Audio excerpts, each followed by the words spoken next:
Union Home Minister Amit Shah issued a stern warning to neighboring China amid its series of provocations. Addressing the border village of Kibitu, Shah said nobody can take even an inch of India's land, a clear message to Dragon, which symbolically renamed 11 Arunachal places, calling them theirs. Now, Shah also lauded the security forces, claiming their vigilance at the border is the reason why no one can bat an eyelid towards India.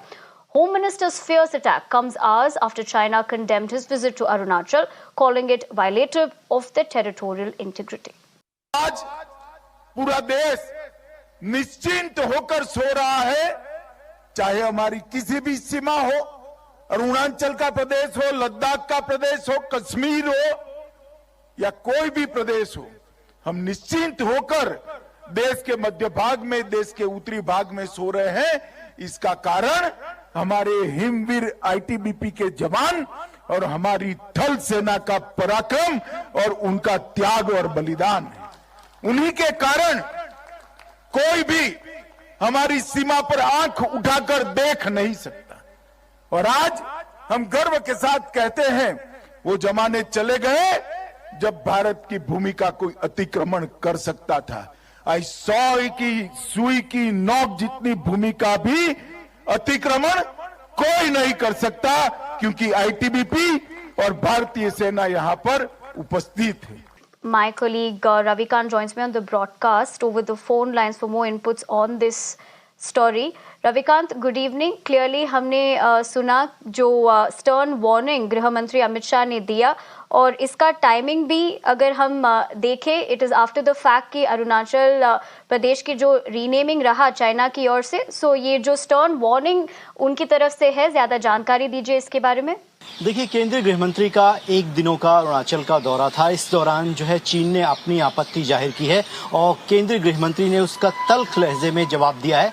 Bharat की संप्रभुता और एकता और अखंडता पर किसी भी देश को सवाल खड़े करने का कोई हक नहीं है। अरुणाचल जो है वो भारत का अभिन्न अंग है। उसके किसी भी हिस्से में भारत सरकार का कोई भी व्यक्ति, कोई सरकार का मंत्री जाकर कार्यक्रम कर सकता है। ये ऐसा पहली बार नहीं हुआ है कि चीन ने अरुणाचल के दौरे पर अपनी आपत्ति जाहिर की है। इससे पहले भी वो लगातार जो है अरुणाचल के दौरे पर अब सवाल खड़े करता रहा है और पिछले दिनों हमने देखा कि कई नाम जो है वो चीन की तरफ से बदले गए, जिसका एमईए ने बहुत ही सख्त लहजे में जवाब भी दिया। अब केंद्रीय गृह मंत्री ने साफ तौर पर यह कहा है कि वो जमाना जब चला गया कि जो भारत की जमीन हुआ करती थी उस पर को हड़पने का कोई जो है मंशा या उसकी सोच भी रख सकता था। ये बदला हुआ भारत है और इस बदले हुए भारत में भारत अपनी 1 इंच जमीन के साथ भी किसी के साथ समझौता नहीं कर सकता है। ये साफ तौर पर भारत सरकार की पॉलिसी को दिखाता है कि हम अपनी एकता, अखंडता और संप्रभुता से कभी भी किसी भी कीमत पर कोई समझौता नहीं करेंगे।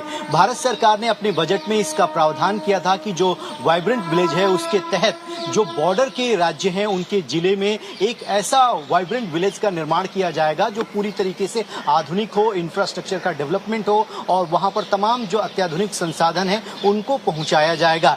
इसी कार्यक्रम के तहत जो है केंद्रीय गृह मंत्री अमित शाह आज यहां पर किबिथु पहुंचे थे और वहां पर उन्होंने ये संदेश दिया है। अलग अलग मंत्रियों को भी इस बात के संदेश दिए गए हैं प्रधानमंत्री नरेंद्र मोदी के द्वारा कि जितने भी बॉर्डर स्टेट हैं उनके जिलों में जाइए, आप रात्रि प्रवास कीजिए और इंफ्रास्ट्रक्चर का डेवलपमेंट जो है इन इलाकों में बहुत ज्यादा होना चाहिए, क्योंकि जिस तरीके से चीन उकसावे की कार्रवाई करता है, चाहे वो डोकलाम का मामला हो या लद्दाख का, भारत की तैयारी जो है वो पूरी तरीके से पुख्ता है। और इसी बात का संदेश जो है आज चीन के बॉर्डर के बेहद करीब पहुंचकर केंद्रीय गृह मंत्री अमित शाह ने चाइना को दिया है।